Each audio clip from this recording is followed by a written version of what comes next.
पश्चिम बंगाल में चुनाव की घोषणा के बाद से लगातार राज्य का सियासी पारा चढ़ता ही जा रहा है। राज्य में अपनी पार्टी बीजेपी के पक्ष में माहौल बनाने के लिए पीएम नरेंद्र मोदी 10 से 12 रैलियां और रोड शो करेंगे।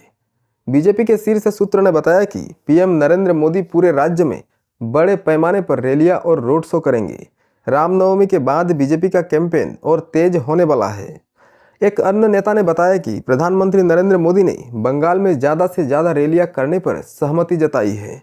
उन्होंने कहा कि पीएम नरेंद्र मोदी कोलकाता में भी रोड शो करेंगे और ये रोड शो भवानीपुर विधानसभा सीट भी कवर करेगा, जहां से शुभेंदु अधिकारी चुनाव लड़ रहे हैं। भवानीपुर विधानसभा सीट को टीएमसी चीफ ममता बनर्जी का गढ़ माना जाता है। इस बार भवानीपुर में ममता बनर्जी को टक्कर शुभेंदु अधिकारी दे रहे हैं। हालांकि बीजेपी सूत्र ने यह भी कहा कि पीएम मोदी के रोड शो के लिए न तो अभी तक तारीख तय हुई है और न ही ये तय हुआ है कि रैली भवानीपुर में शुरू होगी या खत्म होगी। पीएम नरेंद्र मोदी के अलावा पश्चिम बंगाल में बीजेपी के कई सीनियर नेता प्रचार करते नजर आएंगे। इनमें गृह मंत्री अमित शाह, बीजेपी अध्यक्ष नितिन नवीन, पूर्व बीजेपी अध्यक्ष जेपी नड्डा, यूपी के सीएम योगी आदित्यनाथ शामिल हैं।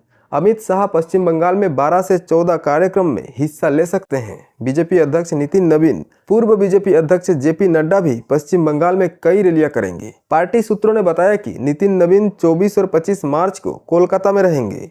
यूपी के सीएम योगी आदित्यनाथ पश्चिम बंगाल में 8 पब्लिक प्रोग्राम कर सकते हैं। पिछले पश्चिम बंगाल चुनाव में बीजेपी के लिए व्यापक प्रचार करने वाले मिथुन चक्रवर्ती इस बार भी कैंपेन करते नजर आ सकते हैं।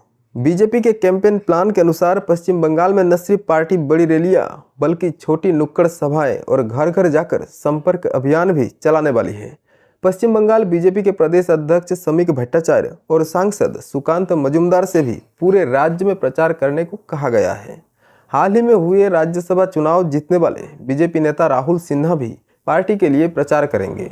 बीजेपी के एक सीनियर नेता ने कहा कि इस बार पार्टी का केंद्रीय नेतृत्व ये बिल्कुल भी नहीं चाहता कि पश्चिम बंगाल बीजेपी की लीडरशिप साइड रूल्स में नजर आए।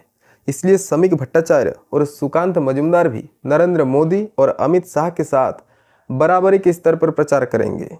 बंगाल बीजेपी के 2 बड़े नेता शुभेंदु अधिकारी भवानीपुर और नंदीग्राम से चुनाव लड़ रहे हैं और दिलीप घोष खड़गपुर सदर से प्रत्याशी हैं। वो भी अन्य विधानसभा क्षेत्रों में पार्टी प्रत्याशियों के पक्ष में वोट प्रचार करेंगे। बीजेपी सूत्रों ने बताया कि शुभेंदु अधिकारी और दिलीप घोष राज्य के कुछ इलाकों में बतौर स्टार कैंपेनर प्रचार करेंगे।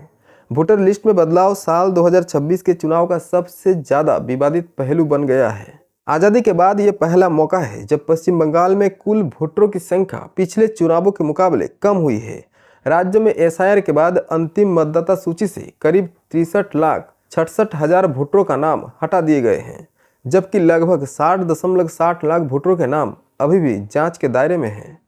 जिन लोगों के नाम वोटर लिस्ट से हटाए गए या फैसले के इंतजार वाली लिस्ट में है, उनके पास भी चुनावी समीक्षा प्रक्रिया के जरिए अपना नाम दोबारा जुड़वाने का मौका है। साल 2021 के विधानसभा चुनाव में राज्य में 7,30,40,000 रजिस्टर्ड वोटर थे और 82.3% वोटिंग हुई थी।